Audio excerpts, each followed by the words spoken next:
everyone, it's Sharonda from Pair Weights, and today I'm going to be reviewing Euphoria special episode part 2, Jules. You guys, I am so sorry that I'm late with this review, this recap. Full disclosure, this past weekend is what would have been my brother's 39th birthday on Saturday, and so there was a lot of emotions in the air, and I just wanted to make sure that what little energy I had to muster up, had some interviews to do, so I apologize that this is coming late, but I also wanted to make sure that you guys got 100% of me, but I'm in the middle of Sundance, so everything is backed up video-wise because I just wasn't in the emotional state to record. But I wanted to make sure before I did any Sundance coverage that I got you your Euphoria episode, okay? Because that's how much I love you guys. But I also have to put my big girl panties on to get my ish together and apologize to Jules. Sis, I am sorry from the bottom of my heart, okay? I'm happy that we got this special episode, that we finally understand everything that you were dealing with. So I apologize for all of the things that I said about you after you left my girl room, just standing there alone. I'm sorry, those emotions are still coming back. I'm still working on this growth, okay? But I just want to apologize to you. And what do we call that? When you can accept your failings, your mistakes, and apologize to people, we call that growth. All right, so let's get into the episode. So the episode opens up, Jules is in a therapy session, and the therapist asks the question of the hour that we are all trying to figure out the answer to: why did you run away at the end of season 1?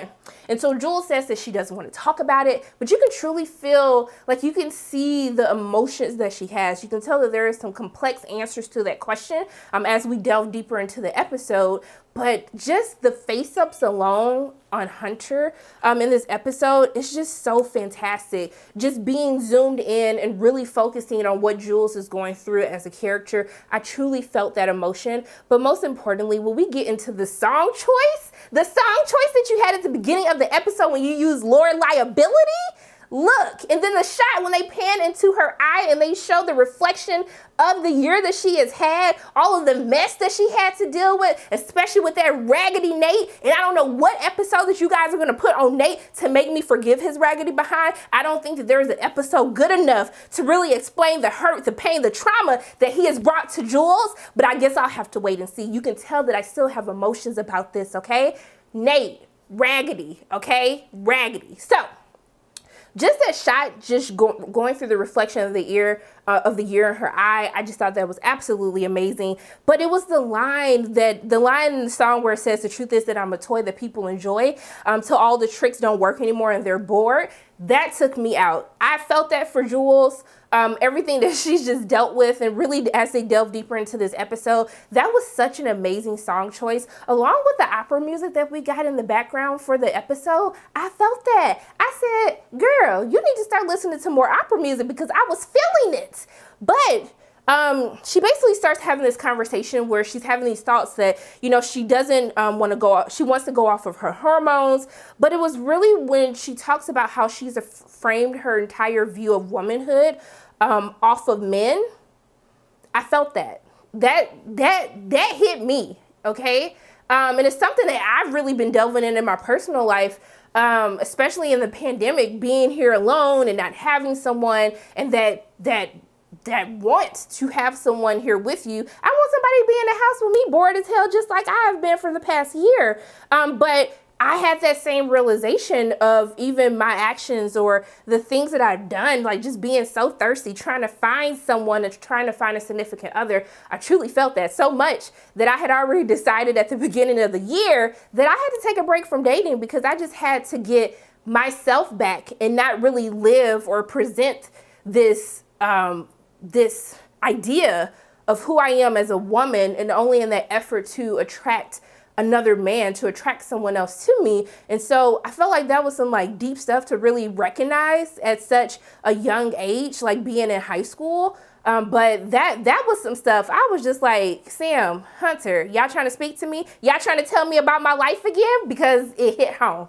It struck a nerve. But I love that she talks about how she doesn't know if she's interested in men or philosophically on what men want. And I really wish that all the women in the world, that we could just take back our femininity, that we can just live for ourselves and not the ideals of what the patriarchy has set up for how women should behave, how women should act, how women should love, how women should just exist in this world. Let me just stop because they was preaching to me and I'm trying not to preach to y'all.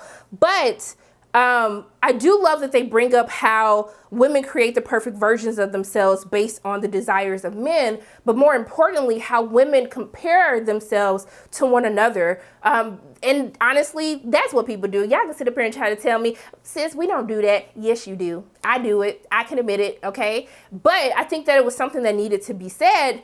I just really love how they broke down that entire conversation, that entire thought just on womanhood and femininity, and really the struggles to be a woman, to really just have a piece of yourself in this world that is dominated by men. But the self-criticism portion.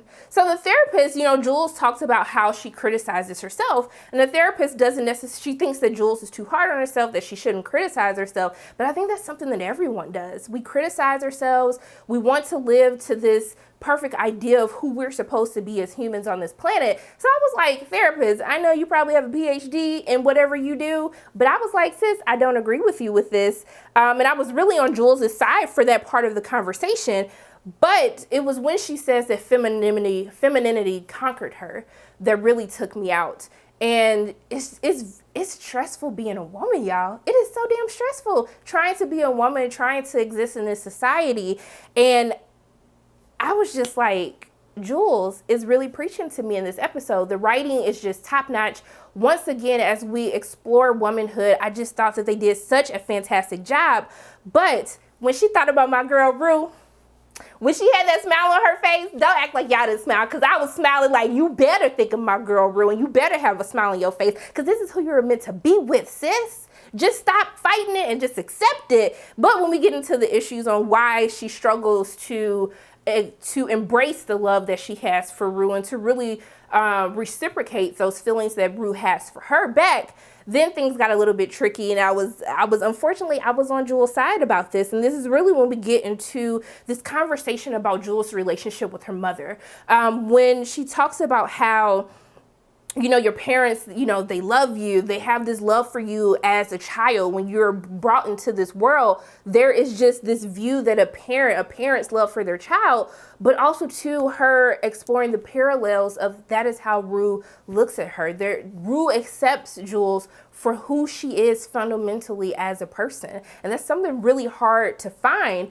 But as they compared the parallels of Rue's relationship with Jules to Jules' relationship with her mom, we get to learn so much more about the actions that Jules has had, especially regarding the relationship between her and Rue. That absolutely, it honestly, it broke my heart. And especially when she said that she hoped her mom saw her in that same way, it's just like, oh my goodness, I just wanted to be like, Jules, let me go give you a hug real quick because I feel for you. But when she says that, being trans is spiritual and it belongs to her, I really love that. I love that we get to have, shows like this that really speak to the trans community, but really gets to speak to how someone like Jules, how she feels on the inside, what that experience is like for her, being able to live her true self. But also too, when she talks about how she feels as though that she's lost Rue on the journey to her feeling alive, especially as she made that decision to leave because she didn't want to fester in these thoughts of abandonment, of the hurt and the pain that she's endured just in these 6 months, but also too, so much further than when she first moved into town. I really felt for her. And just thinking about when she talks about it, it reminds me of what Rue, how Rue has her feelings on, if she wants to live, if she wants to be alive, if she wants to see her way through all of these issues that she's facing. But when Jules says that the gap was closing between her thinking of hurting herself to actually hurting herself, that really hit me in a different space. And you see these two people. Jules is this person, she's so alive, she's full of all of the spirit, but underneath all of that, there's so many demons and battles that she's fighting in secret. And really to the point that we couldn't even see everything that Jules was dealing with, even throughout the first season, as opposed to the contrast of Rue, when we see that she's dealing with the loss of her father. She's dealing with this drug addiction. She's dealing with all of these feelings of love that she's having to Jules, and how that really leaves a complicated relationship between her and her sobriety. But what I do appreciate is that she was able to recognize that Rue's sobriety is completely dependent on her. And that's a really tough role to play. And it's a lot of pressure that Rue has. I don't think she's done it on purpose, but that's a lot of pressure for someone to have when Jules is talking about how, you know, if I don't want to come over, if I don't want to hang out with you that night, and her having these thoughts in her head of, if I say no to Jules and I hurt her feelings, she's going to use, or she could possibly OD.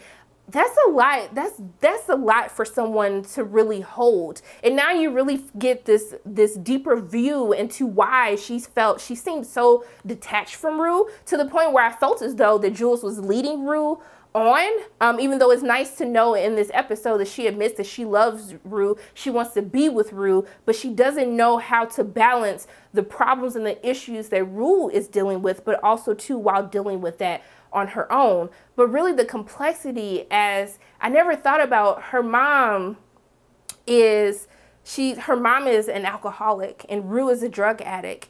And really how these two people that she loves more, even though she was trying to front act like she didn't love her mother, she loves her mother. But to know that opening yourself up to not only put your guard down, but to love someone, but to know that that person has a love that's even greater than you, of Rue choosing her drugs, of her mom choosing alcohol, even over the love that they both have for Jules. That's a lot for somebody to try to unpack. And that's a lot to think about when trying to think of this exploration on what a relationship with Jules would actually, a relationship between Jules and Rue, what that would actually look like.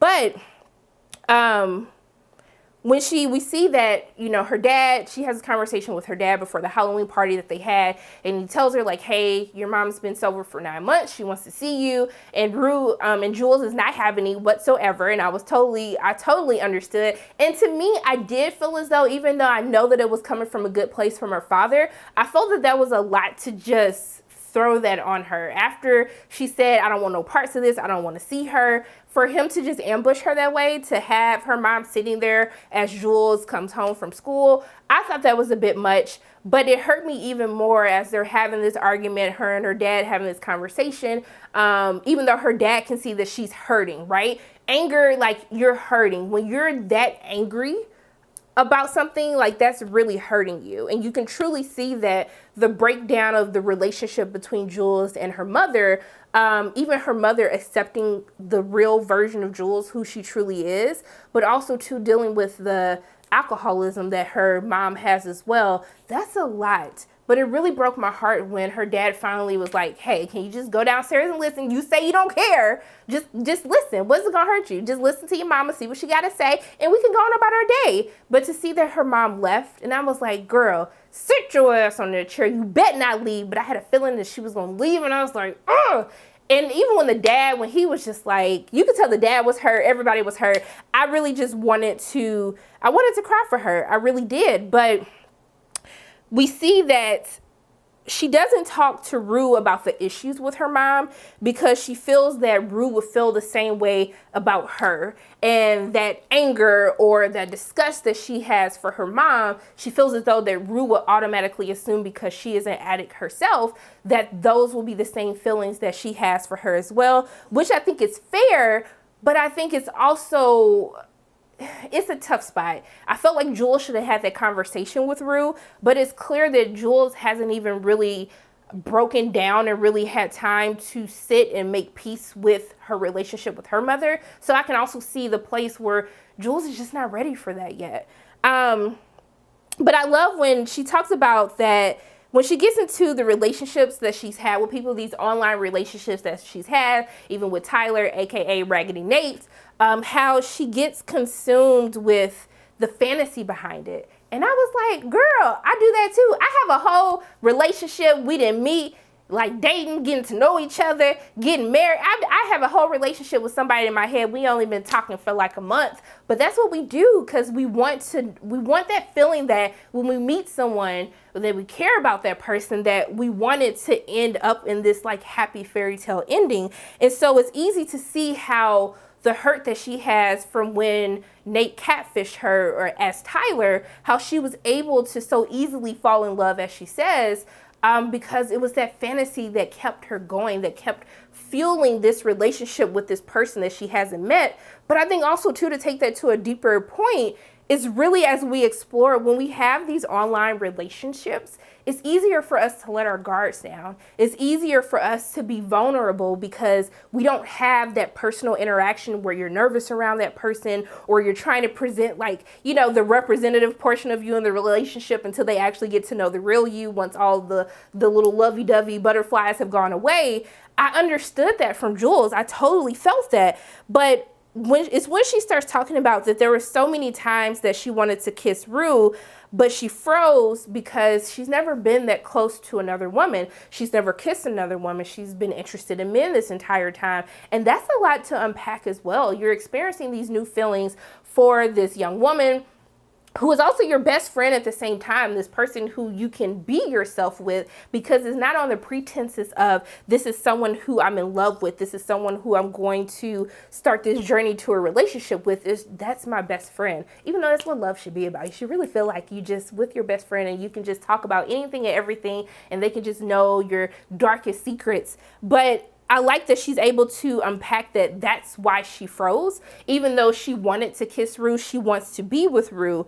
But it's also hard to know that while she loves Rue, she's still in love with this version of this person, this persona, Tyler, that Raggedy Nate created as well. And I was like, sis, she was talking about the sexting with some of the best section she had. I said, girl, let me get in on this, okay? I don't really do the whole sexting thing. Also, too, I'm a virgin if my parents are watching. Just don't worry. I don't know what sex, actually, I do. I had to tell, side note, I didn't know what sexting was until I met this guy from church, and what they say about them church dudes, they ain't right either.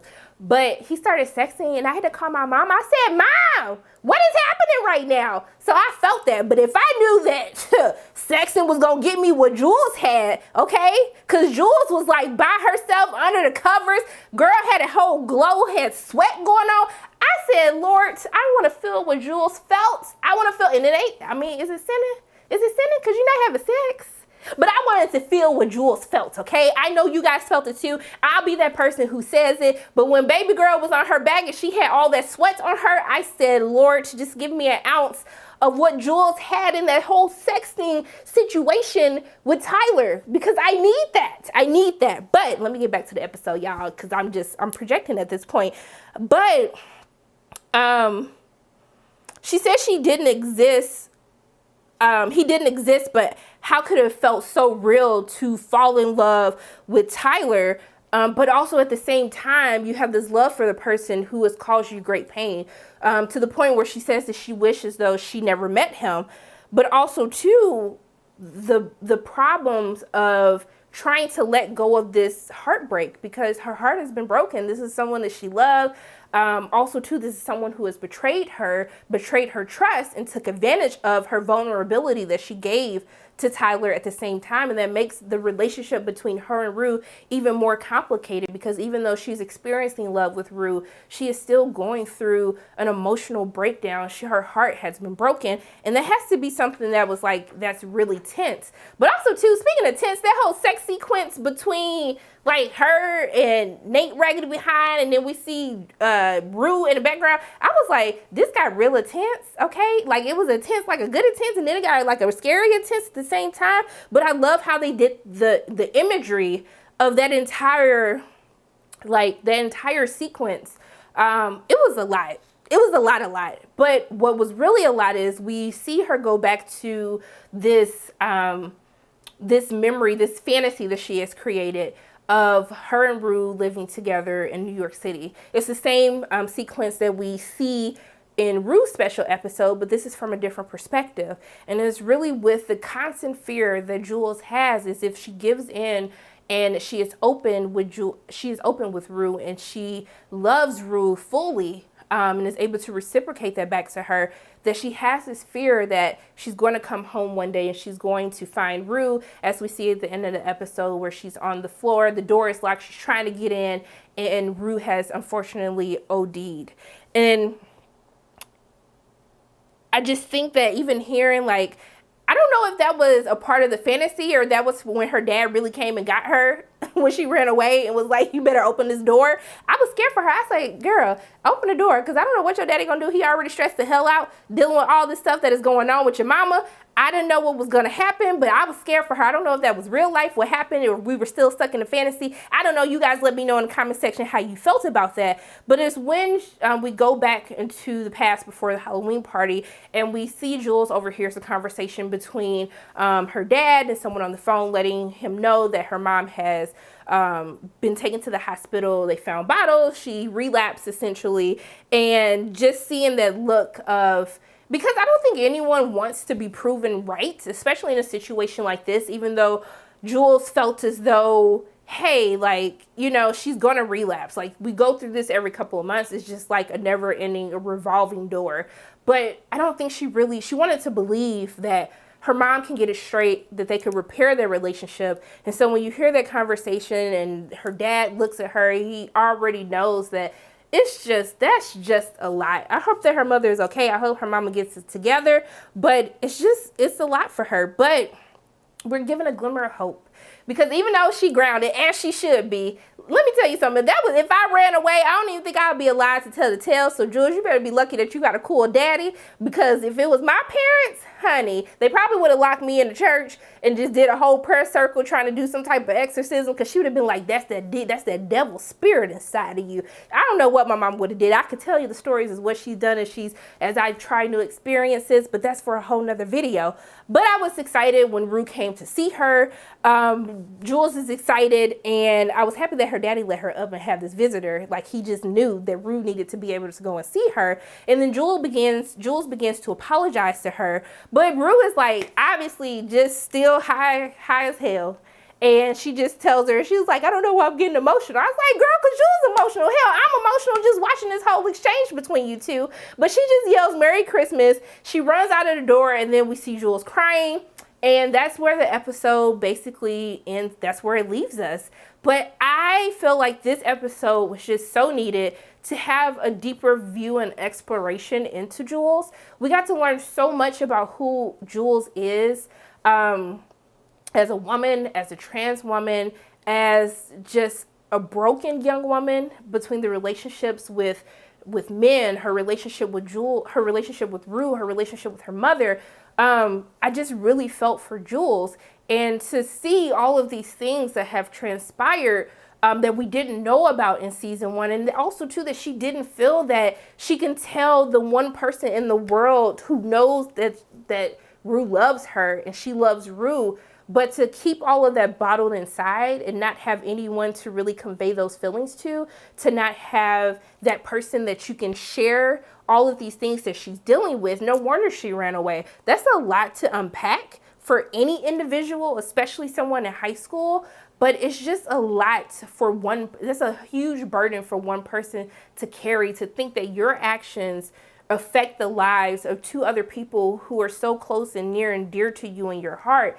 That is a lot to really endure as a person, and it really shows Jules' perseverance. I love that she's in therapy and that she's talking to someone about this. I love when we see shows that really show the power of therapy, that it's okay to be in therapy, to share your feelings, to unpack those feelings and emotions, and just really the growth and healing that it could lead to. And I feel as though even from this first therapy session, I really hope that in season 2 we get to see more of this healing process with Jules, that we get to see her be able to effectively communicate with Rue, and that even that Rue can find some help as well, you know, her relationship with Ali. But even I would love to see Rue go through this healing journey as well. But I just want to say kudos to everyone involved with this episode. Hunter, Like, she was just amazing in this episode. The writing is amazing. Hunter also co-wrote this episode with Sam Levinson. I thought it was fantastic. I love watching the featurette of how involved Hunter was, from the pre-production, the writing, and to shooting. I just thought it was so great to see, and I can't wait. It just made me miss. I just want some more Euphoria, because it's just been a long time that we've had to go without watching Euphoria, and then you give us these 2 bomb-ass episodes, and then you mean to tell me that Miss Rona has made me miss out on a season 2, and I have to continue to wait? That is a lot. That is a lot for me to be able to bear. But great episode, amazing song choices. I love the scenes of Jules in the ocean as she's really uncovering these inner thoughts that she has had throughout the course of season 1. It's so amazing. It was so good. I'm gonna stop rambling, you guys, because see, I got into my feelings for this because they was preaching to me and then I had to preach it back to you guys. But I hope you enjoyed my recap of Euphoria special episode part 2. As always, my name is Sharana from Pay Your Weights, and if you like what you saw today, make sure you subscribe, hit the like button, share your thoughts in the comment section below, and I love you guys 3000. And until I see you again,